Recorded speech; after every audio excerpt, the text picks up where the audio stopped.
Hello, St. Lawrence. My name is Kayla, and this morning I want to share with you about St. Matthias, whose feast day is today.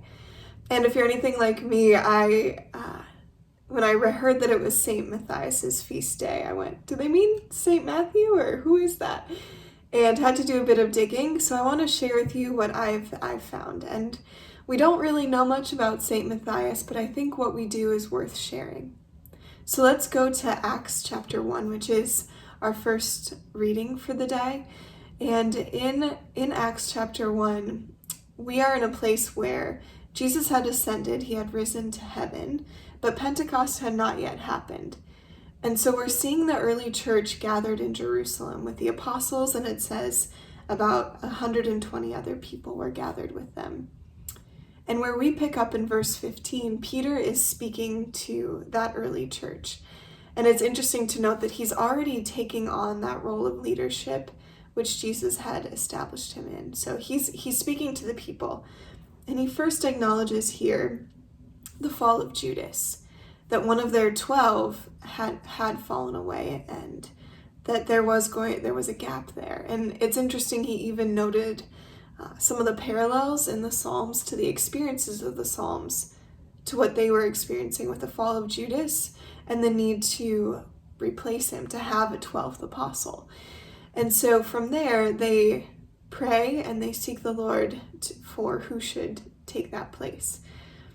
And it's interesting, they are specifically looking for someone who had witnessed the entire ministerial life of Jesus. So from his baptism in the Jordan to his death to his resurrection.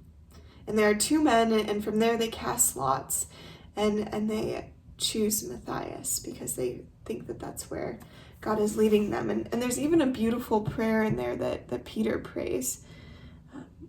Speaking to God, he says, "You who know the hearts of all men." And that's pretty much all we know about Matthias, is that from this prayer of Peter and the apostles, that God had chosen him to take the place of a 12th apostle because he had remained faithful throughout the life of Christ.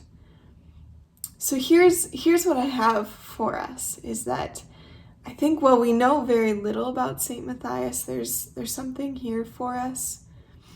There's an interesting contrast between Judas, who had lacked faithfulness, who had given into temptation, and someone like Matthias, who had clearly remained faithful all throughout Jesus's life, even when teachings were hard, even when there was persecution, when there was death, through to the resurrection.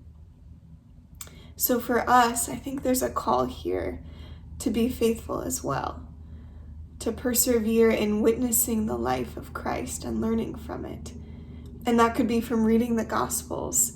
That could be from encountering the Lord in Scripture so that we see his life. That could also be from encountering our relationship with Christ through prayer, taking time every day to be with Jesus. In these ways, we can be like a Matthias who followed all the way through so that we can hear God's call in our life and follow. So St. Matthias, pray for us. Hi, my name is Father Jake Anderson. I'm the pastor here at St. Lawrence Catholic Church in Newman Center. I'm so grateful that you're able to just watch some of these videos. We certainly have a lot of content. We're putting out videos every day. So just encourage you to do a little exploration and find that what we're offering to stay connected as the Catholic Church here at the U of M.